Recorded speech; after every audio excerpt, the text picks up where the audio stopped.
Hello everyone, welcome to Lineal classes. कैसे हैं आप सब लोग स्टूडेंट्स? जैसा कि आपको पता है, हमारा हिस्ट्री का चैप्टर नेशनलिज्म इन इंडिया चल रहा है, जिसमें अब तक हम 4 टॉपिक्स डिस्कस कर चुके हैं। जिसमें फर्स्ट टॉपिक था introduction of the chapter. Second topic में हमने बात की थी impact of first world war on Indian society and economy. Third topic था मीनिंग ऑफ सत्याग्रह और फोर्थ टॉपिक था रॉलेट एक्ट। आज के इस वीडियो में हम डिस्कस करने जा रहे हैं जलियांवाला बाग इंसिडेंट। आपको इस चैप्टर के एमसीक्यू का लिंक और नोट्स का लिंक नीचे डिस्क्रिप्शन बॉक्स में मिल जाएगा। तो चलिए स्टार्ट करते हैं आज का वीडियो। आज हम बात करेंगे what circumstances led to the Jallianwala Bagh massacre. इस टॉपिक को स्टार्ट करने से पहले हम देख लेते हैं कि इससे पहले क्या हुआ था। जैसा कि हमें पता है कि ब्रिटिश गवर्नमेंट ने एक रॉलेट एक्ट पास किया था। यह एक्ट ब्रिटिश गवर्नमेंट को एनॉर्मस पावर प्रोवाइड करता था। कैसी पावर प्रोवाइड करता था? इस एक्ट के थ्रू ब्रिटिश गवर्नमेंट को यह राइट मिल जाता था कि अगर कोई भी नेशनलिस्ट वर्कर या लीडर ब्रिटिश गवर्नमेंट के अगेंस्ट किसी भी तरीके का कॉन्स्पिरेसी करता है या डेमोन्स्ट्रेशन करता है, तो उस पर्सन को 2 साल के लिए अरेस्ट कर लिया जाएगा और इस अरेस्टिंग के बाद उसको अपनी बात कहने का चांस भी नहीं दिया जाएगा। इस लॉ को गांधी जी ब्लैक लॉ कहते थे। वह ब्रिटिश गवर्नमेंट से इस लॉ को वापस करने के लिए प्रेशराइज कर रहे थे, लेकिन गवर्नमेंट नहीं मान रही थी, जिस वजह से गांधी जी ने रॉलेट एक्ट के अगेंस्ट सत्याग्रह ऑर्गेनाइज किया था। गांधी जी के इस सत्याग्रह को रिप्रेस करने के लिए ब्रिटिश गवर्नमेंट ने एक और लॉ पास कर दिया और उस लॉ का नाम था मार्शल लॉ। मार्शल लॉ का मतलब होता है shoot at site. It means अगर अब कोई नेशनलिस्ट एक्टिविटी होती है तो उस पर्सन या लीडर को एट साइट ही शूट आउट कर दिया जाएगा। मीन्स पहले तो केवल प्रिजनमेंट दी जा रही थी, अब अगर कोई ऐसा करता है ब्रिटिश गवर्नमेंट के अगेंस्ट तो उसको साइट पर ही शूट आउट कर दिया जाएगा। इस सत्याग्रह को रिप्रेस करने की कमांड जो है जनरल डायर को दी गई थी। जैसा कि मैंने आपको बताया, गांधी जी ने इस रॉलेट एक्ट के अगेंस्ट एक स्ट्राइक ऑर्गेनाइज की थी 6 अप्रैल को। यह स्ट्राइक नेशन वाइड थी। अब आती है 13 अप्रैल। देश में मार्शल लॉ लगा हुआ था।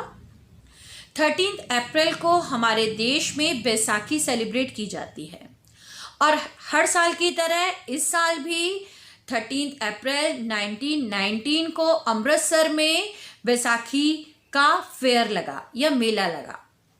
यह मेला लगा जलियांवाला बाग में। जलियांवाला बाग गोल्डन टेम्पल के पास में है। इस बाग में सिख कम्युनिटी के बहुत से लोग इकट्ठे हुए। इस बाग में इकट्ठे होने के 2 रीजंस थे। पहला रीज़न तो बैसाखी सेलिब्रेट करना था। दूसरा रीज़न था कि इस फेयर के बहाने सभी लोग मिलकर जो है एक मीटिंग भी कर सकेंगे।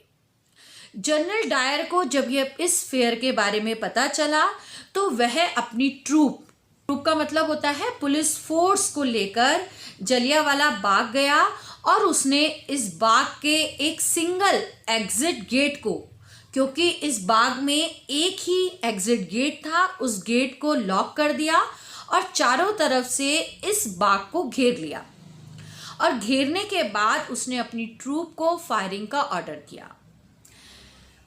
जनरल डायर की ट्रूप ने 10 मिनट तक इन सभी लोगों पर फायरिंग की। इस फायरिंग में थाउजेंड्स पीपल की डेथ हो गई और थाउजेंड्स पीपल जो हैं वो वुंडेड हो गए। तो इस तरीके से 13 अप्रैल 1919 को अमृतसर के जलियांवाला बाग में बहुत सारे लोगों को एक साथ मारा गया था, जिस वजह से इस इंसिडेंट को जलियांवाला बाग मैसकर कहते हैं। लेकिन यह इंसिडेंट अभी ख़त्म नहीं हुई। देखते हैं इसके बाद क्या हुआ। जलियांवाला बाग की इस इंसिडेंट के बारे में जब लोगों ने सुना तो लोगों का क्राउड जो है स्पेशली नॉर्थ इंडियन टाउन्स में सड़कों पर आ गया। लोग ब्रिटिश पुलिस के अगेंस्ट स्ट्राइक करने लगे। पुलिस के साथ बहुत सी क्लैशेस हुई, गवर्नमेंट बिल्डिंग्स पर अटैक कर दिया गया, उन्हें जलाया गया। और इंडियन पब्लिक को और लीडर्स को यह रियलाइज होने लगा कि अगर इस ब्रिटिश राज को ख़त्म करना है तो एक ब्रॉड बेस इंडिया में मूवमेंट स्टार्ट करना पड़ेगा। तो इस तरीके से जलियांवाला बाग इंसिडेंट ने इंडियंस पीपल के मन में एक डीप इम्पैक्ट डाला। अब वह इस ब्रिटिश राज को हमेशा के लिए ख़त्म करना चाहते थे। चलिए आगे देखते हैं कि जब लोगों ने इस तरह से एक्ट किया तो ब्रिटिश गवर्नमेंट ने किस तरह से रिएक्ट किया। ब्रिटिश गवर्नमेंट ने लोगों के इस रिएक्शन के अगेंस्ट ब्रूटल रिप्रेशन की पॉलिसी अपनाई। उन्होंने इंडियन लोगों को ह्यूमिलेट किया, उनके मन में टेरर की फीलिंग क्रिएट की। इस टेरर की फीलिंग को क्रिएट करने के लिए उन्होंने सत्याग्रहीस को फोर्स किया कि वह जमीन पर अपनी नोज को रब करें। इसके अलावा बहुत से इंडियन वर्कर्स को सड़कों पर क्रॉल कराया गया, मतलब घुटनों के बल चलाया गया और उनसे कहा कि वह हमें साहब कहकर सैल्यूट करें। कुछ गांव में तो लोगों को फ्लॉज भी किया गया। फ्लॉज मतलब कोड़े मारे गए।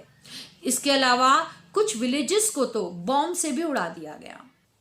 तो इस तरीके से महात्मा गांधी जी ने जो नॉन वायलेंट तरीके से हड़ताल या स्ट्राइक ऑर्गेनाइज की थी वह वायलेंट होने लगी, जिसकी वजह से गांधी जी ने इस मूवमेंट को कॉल्ड ऑफ कर दिया।